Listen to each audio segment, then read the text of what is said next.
Hi, welcome to the first podcast of the Horsemen. This is a new podcast, a couple of Hoosiers living in Florida, a couple football fans, Colts fans, and AFC South fans, and Buccaneer and Dolphins fans. We're going to talk about football. Today we want to break down the draft. Just happened last weekend. I'm Brad. I'm Zach. And I'm Jeff. Cool. All right. Well, we don't have an agenda. We just want to sit and talk some football, having a beer by the pool. All right. So let's start here. Zach, who do you think had the best draft? In my unbiased opinion, I'm gonna have to go with the Colts. Did you say unbiased? Slightly biased, but I think they really hit it off. They covered a lot of position that they needed to cover, especially in the second round. Picked up Michael Pittman, huge target, 6'4", 223 pounds. And then they also traded up and got Jonathan Taylor, who's two-time Doak Walker Award winner in college. He can run it, he can catch it, he can pass. I think Taylor and Mack in the backfield as a tandem is going to be crazy this year. Jeff, do you agree with Zach? Colts had the best draft? I think the Colts had a really good draft to go in with 6 draft picks and come out with 9, and you got 2 guys in the second round who a lot of people said should have probably been first round picks, but this draft was just so deep with talent.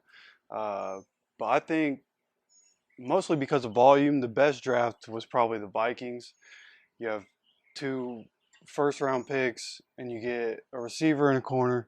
After letting go of Stephon Diggs, you had to bring somebody in. Justin Jefferson should fit that mold pretty well. And then they draft a guy with the 31st pick, Jeff Gladney from TCU. I don't really know much about him, but to fill a void after you just let go of Xavier Rhodes.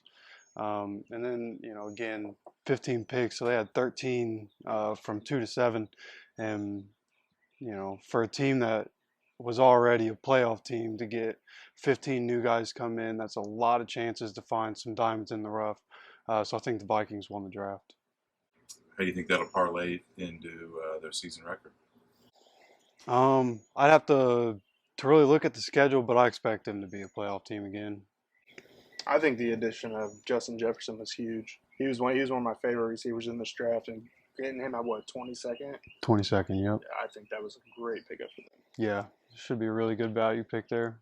Interestingly enough, just a piece of trivia on the back end of that Vikings. The Vikings had 13 picks on Sunday. It was a lot. It's a lot of picks, yeah. Pretty remarkable. So, I really don't have anything to add to that. I do want to bring up, since we're all from Indianapolis and a lot of our listeners are going to be from Florida and Indiana both.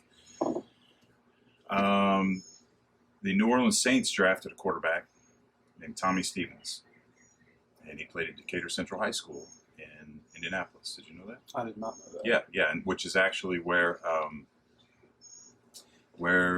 my mother, your grandmother, and my father, your grandfather, graduated high school from Decatur. I actually spent half of my scholastic career at Decatur. And one of my old football coaches, I'm going to give a shout out to Billy Rose, one of my youth football coaches. I think he coached Tommy Stevens at Decatur as well. So Decatur, Tommy went to Penn State. He transferred to Mississippi State, and the Saints picked him up. And we want to wish him the best, for sure. Absolutely. Before we get too further, you got into depth a little bit with the Colts and some of the AFC South teams. Can we talk about the Packers pissing off Aaron Rodgers? Yeah, I don't know if picking up a quarterback in the first round was the move. They should have done, if they were going for a quarterback, they should have done what the Colts did and waited till like the 4th or 5th round. Yeah, but it's Jordan Love though. he's I think he'll be the next Aaron Rodgers. Unfortunately, it's at Aaron Rodgers' expense. So yeah, how many? The question, in my opinion, is how many years does Aaron Rodgers have left in the tank, and are you willing to sacrifice not putting weapons around him for the future in Jordan Love? That's I don't know. It can go either way. Fairly reminiscent of Andrew Luck, Peyton Manning saga a few years ago. Yeah. And to add to that, Manning had an injury, still won another Super Bowl, and Rodgers does not have an injury. Yeah, and people talk about his decline and over the last couple of years, which is apparent. You can look at his numbers and see that he just hasn't done that well. But as well, he's still one of the top quarterbacks in the league. You know, it's Aaron Rodgers, but they won't. The other side of that is that they won't put the pieces around him. You know, they finally got a running back in Aaron Jones. He's going to be a star. Devontae Adams, still one of the best receivers in the league, but to be as accomplished as Aaron Rodgers is, and all you want is for your organization to go out and get bring one guy in through the draft that can be a game changer, and then you pick a quarterback. And there were 37 wide receivers taken in this year's draft. No, I know it was loaded with talent. Of opportunities Plenty of chance to grab him. You know, and then in the second round, you go a little bit further. In the second round, their pick was a running back. And you had one of the probably top 5 running backs in the league last year, and now you have a top 5 quarterback, top 5 running back, and the first 2 you draft are running back and quarterback. Didn't really make a lot of sense. Tight end, linebacker after that. The list goes on. They didn't touch a receiver all draft. Yep, didn't get one the entire draft. Didn't really make a lot of sense. So are the Vikings are in the North and the Packers are out? Oh, I would say so. Yeah, that's what it seems. Yeah. Also, on a side note with the Packers, did you see where Jake Ryan Jr. accidentally declined the call from the Packers? Yeah, I saw that, yeah. So, yeah, all you wanted to do your whole life is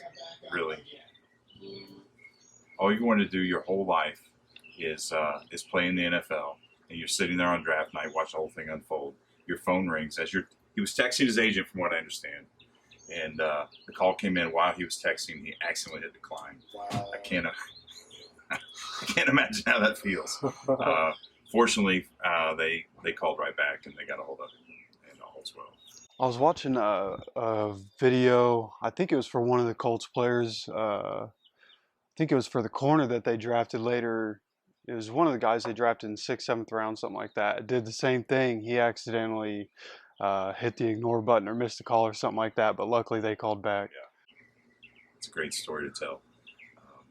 I forget who it was. I wish I would have paid attention. One of the draft picks has his girlfriend sitting on his lap, and his mother came over and made her get off his lap. Yeah, I saw that. All right, well, let's save the best for last. Let's talk about the Colts here in a minute. And let's go with the obvious. Let's talk about Tampa Brady or Tampa Bay. No, man. We're converted, right? I mean, we're Bucs fans. They're NFC. We went to a game last year, and we talked about going to games this year. We gotta go see Brady and Gronk. Yeah, we just got it. It's gonna be a must. Agree. Yeah. I would agree. You have to see him. Doesn't mean I have to necessarily like him. After all the things all over the years with the Colts, all the cheating scandals. I don't know. It'd be great to see him though. You got to have respect for the guy. He's won 6 Super Bowls now. So I think it would be good healing for you to root for him. I do like Gronkowski. Don't get me wrong. Yep. I picked him up 2-3 years in a row. You know what would be great is for the Bucs to win a Super Bowl, and then that of course, that would mean the Colts didn't make it. What if the Bucs played the Colts in the Super Bowl? And the Super Bowl's in Tampa Bay this year. It is in Tampa. Yeah. Like Jeff said a couple days ago, might have to take out a loan and go. Take out a loan and go. That's right. I guess you guys saw where Brady walked into what he thought it was his coach's house, dropped his bags, realized it wasn't. Oh, yeah. And walked out. And now I guess a lot of the teams are calling for suspension. They want some type of punishment dealt to the Bucs for violating the stay-at-home orders. I mean, you're just not. You're supposed to be in a group of less than 10 people, right? So Yeah. him going to see his coach shouldn't be. Well, I guess all the coaches or all the organizations on the honor system, they weren't meeting, and that's why they did their draft rooms like they did, and that kind of thing. That's what they said. I think it's it's more sour grapes, just people nitpicking at this point. So the guy just moved to town. He's just getting in. They got some things they got to go over and do, and playbooks that got to be handed, back and forth. And anyway, are the Bucs an NFC favorite? Yeah, they kind of got to be at this point, right? I wouldn't put them as a favorite, but they're up there. Because they had a great draft. I do know that. And what I think people are not looking at with the Bucs, as great as their offense just got, they went from 2 years ago having a 32nd ranked defense, and then Arians brings in Todd Bowles to coach the defense, and they go from 32nd to 5th. And there wasn't really much turnover on the defense. They kept JPP, they kept Shaq Barrett. They got Ndamukong Suh now, too. And Ndamukong Suh now. So I think the defense is going to be just as good as the offense. They should be Super Bowl favorites. And let's take last year's team. We went up to the Colts game, and we laughed and said that the deciding factor was going to be how many interceptions that Jameson threw. And we said if it was under 4, it was 3 or less, then the Bucs would win. And I think he threw 4, right? I think he threw 3. 3. 3, yep. So if you replace him with a guy like Brady, who's obviously not in his prime, but he's still smart and he knows that he's a field general. He knows how to manage the game. He knows what he's capable of and what he's not capable of. He's not a guy like Brett Favre who's just a gunslinger and would always go down slinging. And as you get older, now you're throwing places you shouldn't, and your interceptions go up, that kind of thing. Brady's going to be smart. He's going to be calculated. So you throw in the smart calculations, those qualities with that team last year. They run all over the Colts in the game we went to. Yeah. And that should parlay into a pretty strong 12-win season, I would think. Yeah. You think 12? 14, yeah. Maybe. You don't think so? I don't know. The only... See. I mean, they have Bruce Arians. I like Bruce Arians. He's a great coach. They made upgrades. They got Tom Brady, who unfortunately may be the greatest. I'm not going to say that because of Peyton Manning. But he's up there.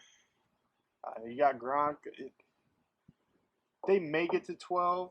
It may take them a year to gel. You never know. I would say for sure 10, 11, maybe pushing 12. You think they can win the division? They got a tough fight. Yeah, the only way they don't get to 12 wins is because of that division. That division is going to be so strong that you got to play each team twice.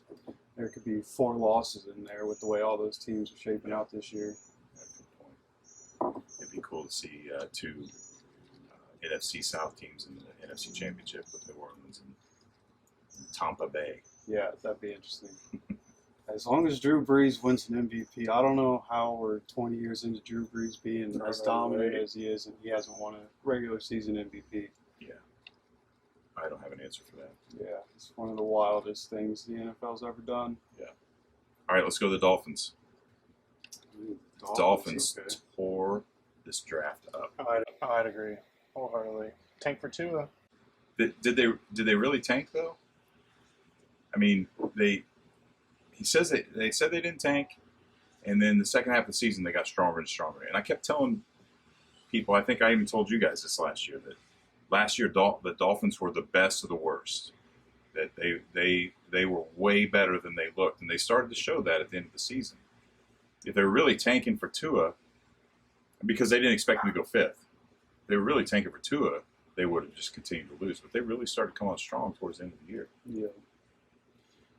His hip injury may have been the best thing that ever happened in Miami. Yeah. Because he slid down to 5th. Yeah. And I heard somebody talking about his surgeries, because everybody's talking about how injury prone he is. And 2 of his surgeries while he was with Alabama were for high ankle sprains. And it used to be that they wouldn't do anything for that. You just rest for 4 weeks or whatever it is. But now that medical technology's come as far as it has. He had the 2 surgeries for it, but that was so that his recovery was shorter. He could come back quicker, and it'd be fine. I don't know if there are studies on those surgeries of whether or not it destroys the ankle after so long doing that, but I don't think it should be that big of a deal. It is super minor surgeries, 2 of those. And the hip injury, there are other athletes who have had that since Bo Jackson and have been just fine. So I don't think it's an issue. And this would be a good time to mention the Dolphins were calculated about that, and they picked up some protection for him, right? Yep. And they picked up a tackle, a guard, 2 guards. We talked about this last year too. I have believed that Flores knows what he's doing from the very beginning. He came in and he didn't take any shit. He started cleaning the house right away. And if you weren't fitting in what he wanted, even if you were, it looked like even good players that could fit on anybody's roster, but they weren't going to fit what he was doing. He was cutting them loose, which made it look like he was tanking. Right, he was going to lose on purpose. But he picked up Tua. He picked up some offensive line. He knows what he's building around. I guess Fitzmagic is going to Fitzmagic. Yeah, just Fitzpatrick's going to start.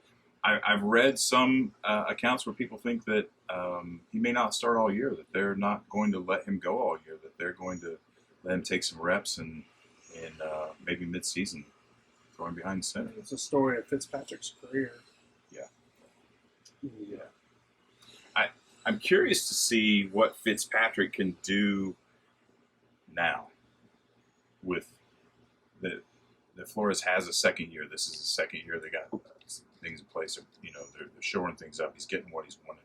So the system's going to work like they wanted to, better than it did last year. I'm curious to see what Fitzpatrick can do. I would like to see that guy. You know what I'd like to see? I'd like to see that guy win a Super Bowl. I would love for them to have a Tannehill run, and like Tannehill did, in Tennessee this year, and Fitzpatrick to get what he needs. And I don't see it happening, but I like the guy. Yeah. Be nice if he could at least get one as backup. I don't know, as a starter, but he has the capability. His last year in Tampa, the first 4 or 5 games, he threw for 400 yards each game. Yeah, he's balling out. Yeah, something crazy like that. Yeah. And then they went back to Winston. So Good old Jameis. Where's Josh Rosen go? Anybody know?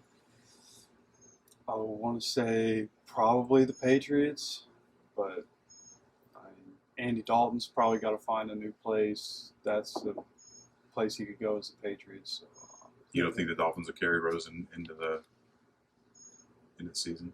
Nah, that's not something. I don't think they want that baggage anymore. What's his contract like? No, I don't. I would assume probably 2 years left on his rookie contract. We can circle back to that in another podcast. Circle back to that. All right, so we got 2 Florida teams out of the way. Let's slide into the AFC South. We don't have to go into depth with the Jags. We can go in depth later on. But how do they do in the draft? Jags suck at everything they do. I guess that answers my question. It's going to be fly or flop, man. Jeff. Nah, they How many wins? they had a good amount of draft picks, but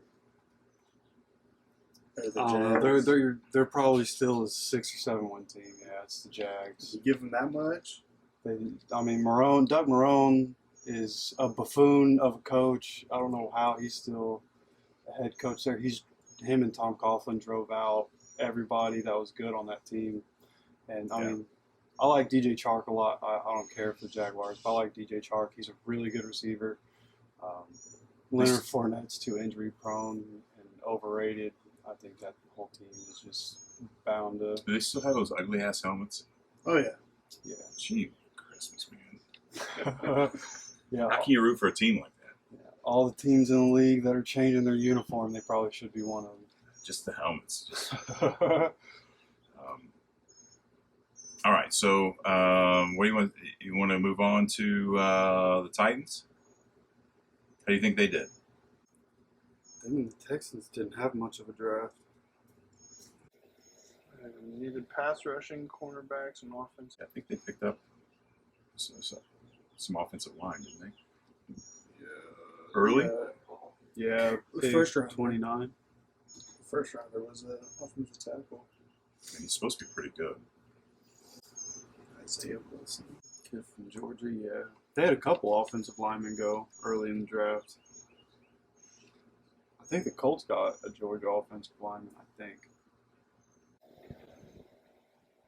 6'6", 350. Holy cow. It's a big dude. Yeah, it is. Who's that, Isaiah Wilson? Yeah. 6'6", 350. With a 5'3", 240. That's Is not he- bad for 350. Is he an offensive tackle? Yeah. Left or right? I don't know. Probably left to replace Jack Conklin. Okay. I think Jack Conklin was left. All right, so they're getting some size for Henry. They get some protection backside for Tannehill. I have to say here, I'm a Tannehill fan. Yeah. You've heard me say that before. Yeah. When he was here in Miami, he was playing for that jackass Gase, and I didn't think he got a fair shake. It sucks that he's in Tennessee because I can't really root for him. You know, Yeah. I'd like to root for the guy. I like the guy. I think he's way better than he got a chance to showcase in Miami. Gase's tenure in Miami was a train wreck. I'm glad he's with the Jets, so he can continue their tradition of just being the jackasses of the league. The only thing better could have been if he'd gone to Cleveland or Cincinnati. Or But- Jacksonville. Or Houston. Oh, ooh. Oh, got him. So good. I mean, they got Tannehill some protection. They're beefing up their line for Henry, who's going to do what Henry does. For sure. Yeah. Is Tannehill going to be as good as he was last year? I don't know. I mean, it's a good question. That whole sophomore season is hard. You're new to the division. People haven't seen your style very much. I mean, there's game film, but they haven't played against you. That second time around, it's a lot harder to beat the same people. And we, I think last year the Colts and the Titans split the division, right? Didn't the Colts go 3-3 in the division, and the Titans went 3-3 in the division? So, yeah. And I think Houston was 4-2. They must have beaten Jacksonville twice. So Tannehill had a good run. Tennessee had a good run, which is crazy with all the smack talking going in the AFC South battle group, fan battle group. They think they're poised to be the next dynasty. It's a little early to go that far, I think.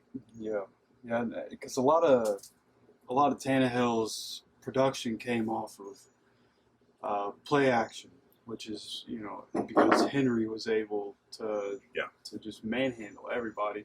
So, but if there's more film on what they're doing, and all these coaches are literally not doing anything right now, just sitting at home watching the game film, and so you have to imagine that people are going to start to figure out the running schemes and figure out the best ways to attack those running schemes. And if you start to minimize what Derrick Henry can do, then you minimize what the play action game can do, which puts the Tennessee offense in a bubble. They have A.J. Brown, but Corey Davis has kind of been a letdown from what he was expected to be. He might be a good number 2 or number 3. But if teams can figure out how to shut Derrick Henry down, I think they'll figure out how to shut Tannehill down. I agree wholeheartedly. Yeah, but good luck with shutting Henry down. Yeah. You might He's a slow him down. monster.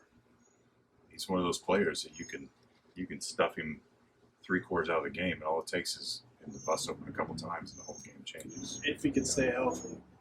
Are the Titans the division favorites? No. Only one team in the AFC has a Hall of Fame ranked quarterback right now. That's all I'm saying.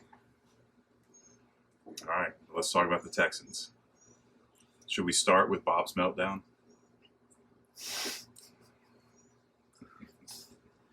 But I got a nickname for Bob.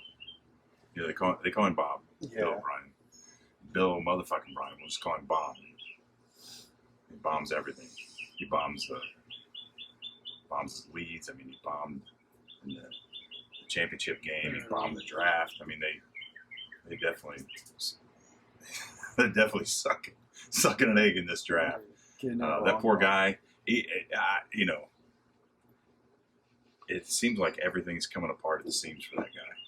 Yep. This is how good coaches get fired. Yep. If they come out, the draft didn't go well. If morale's down because of what happened in the championship game, and they flounder and they go 8-8, there's a good chance that guy might not be around for another year.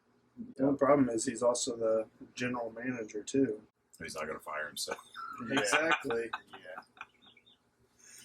Yeah. And he botched the whole Hopkins trade. I mean, David Johnson's a good player, but he's been injured. He's not Pro Bowl caliber anymore.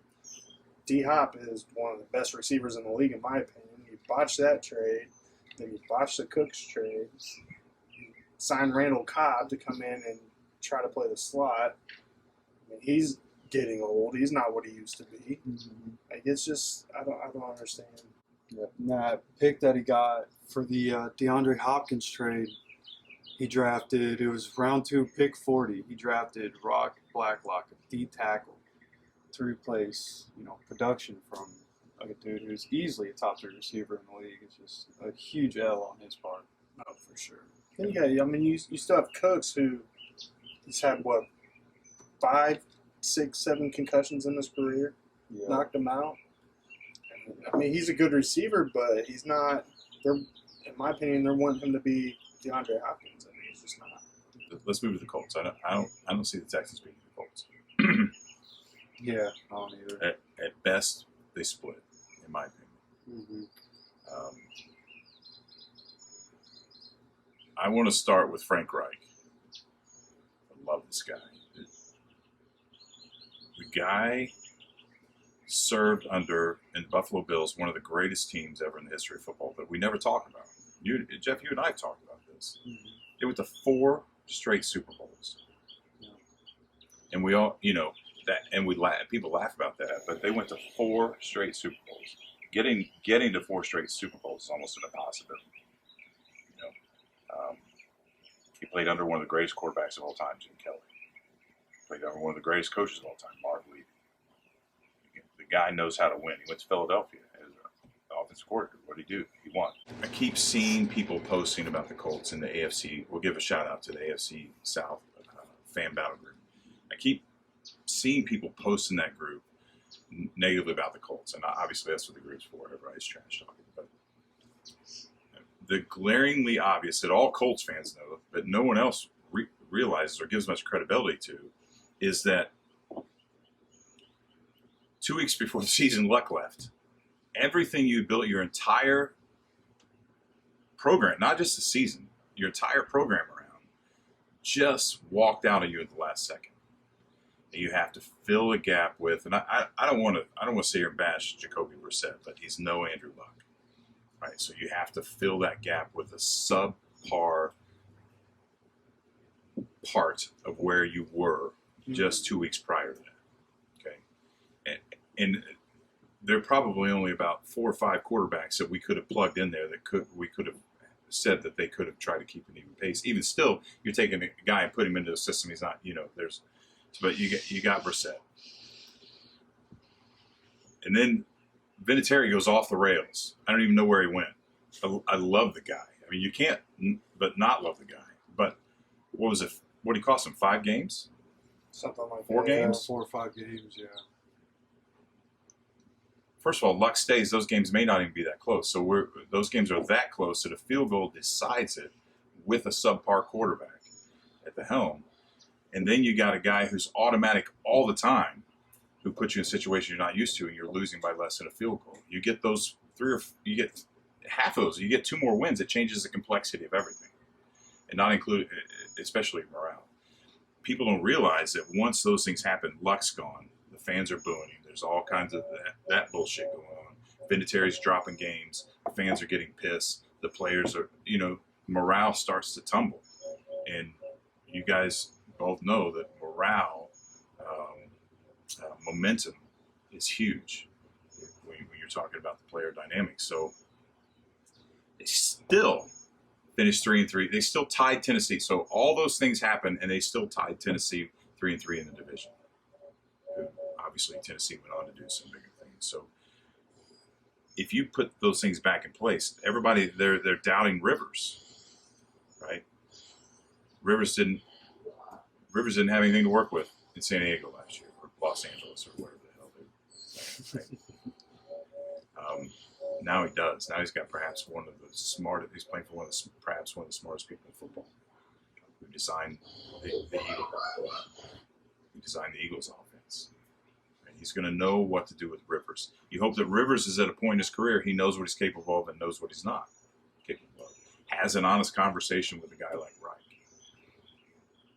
This may be. So if Luck's a 5 and Brissett's a 2, Rivers might be a 4. Now you've changed the whole complexity at the start of the season last year. I know you guys are going to agree with me, I think the Colts are going to win the division. I really do. I agree. Yep. Especially because they have one of the best offensive lines in the league. Yeah. So you can fill up the time and give them the weapons, which they seem to have gotten through the draft. Yeah. There's good things coming. Yeah, I agree. And you know how I am.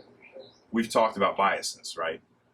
You know, fans of their own team. We talk about Colts fans because we're Colts fans. Colts fans are blinded. Every year they're going to be great, even when they're going to be shitty. You know, both of you know, I don't have any problem saying before the season, this is not what you think it's going to be. You and I have had a couple conversations over recent years where I was like, dude, they're going to have 5 wins. And you're like, you're crazy. And we end up having 5 wins. I don't think this is one of those years. I think the momentum, if he can get it turned around, the momentum was they were spiraling out of control. He was losing control last year because of all circumstantial. If his guys buy in and they're all on the same page and they believe that and they come out, I really think they can do a lot of damage in the division. Can they win the AFC? I don't know. Let's explore that. The Patriots. It's an assumption that the Patriots now the playing field's level with the Patriots, right? Before, you always had to give the Patriots a +1 in every conversation. Yeah. I don't think you have to do that anymore. The Colts beat. We also need to remind people the Colts beat the Chiefs last year. Yeah, I was going to say we have the Chiefs' number a lot. Yeah, the monkey on the back. There's always that team that you can't beat no matter how good you are. It's just always that way. And for the Chiefs, it's been the Colts. And that goes back 20, 30 years. And there's that stigma. You know, Mahomes is a young kid who right now thinks he's invincible. He probably doesn't give a shit about history and monkeys on the back, so that might go out the wayside. But they did beat them last year. And they should be better this year. Is there anybody else? You know, you always have the Ravens. Which Ravens tend to get at the Colts a little bit, too. So. That's a good point. Yeah, it's going to be a hard offense to stop. They just added more speed through the draft. The defense got better through the draft. They got a guy, Patrick Queen, who I think is going to be the next Ray Lewis. I mean, he's not as big and as nasty as Ray, but I've seen some people say that. yeah, he should be really good. So the Ravens are going to be tough to beat, but I mean, the Colts just got a lot better on defense too through free agency, through the draft. We picked up speed and experience to go along with what we had last year. And I don't know. I think the Colts should be top 10 on both sides of the ball this year, which should keep them right there with the Ravens and Chiefs. Obviously, everybody approves of the Buckner trade. Absolutely. Yeah, signed Sheldon Day. And my biggest pickup for the Colts that's underrated is Xavier Rhodes. Yeah. He's a Pro Bowler. Yeah. Yeah, and people dog Xavier Rhodes like last year. Xavier Rhodes, Pro Football Focus grade, probably not great. But when the Vikings switched to defense, Xavier Rhodes started playing more man-to-man. And, he's just not that guy, I don't think. But he comes in and plays in the system that Eberflus is running, and if you keep him in nickel and cover 3, then that's his sweet spot, and I think he can cover his zone. Kenny Moore is arguably the best slot corner in the league. Rocky Sin last year was our number 1 corner as a rookie, covering guys like D-Hop all game long, going man-to-man and D'ing them up. I think he's going to be good. So I think our secondary is good. Our front seven is monstrous. We have Darius Leonard and Anthony Walker, two of the best linebackers in the league right now. I think overall defense should be pretty stout. And I think the Buckner trade is beautiful because you got the draft pick you wanted before the draft, and it's a plug and play. He's already had some experience. He comes right in. You don't have to worry about if he's going to develop it, how long it's going to take. He's a starter right now. Right now, he brings something to the defense that a draft pick may not. Yeah, I think it was smart. yeah, It's Ballard for you. yeah. That's what seeing when he gave away a first round pick initially. I was sitting there like, what is he doing? Like he's supposed to be getting draft picks. This is what he's been talking about, and then he still ends up with DeForest Buckner plus 3 extra draft picks that he didn't have coming in. Yeah. Dude is masterful at what he's done. Yeah, absolutely. All right, so let's wrap this up. You heard it here. Colts are going to win the division. If you'd like to talk about it, let us know, and maybe we'll have you on, and we can talk about it. And then, so we're going to come back, and we're going to break some of these teams down, break down the draft picks more in depth, and kind of go through them. The teams that we talked about today, the AFC South teams and both Florida teams, which teams will pretty much concentrate on. Right? So, Yeah, for the most part. all right. Tell all your friends. Thanks for watching. There's going to be more to come, and we'd love to hear from you. Give us some feedback, and until then, see you soon.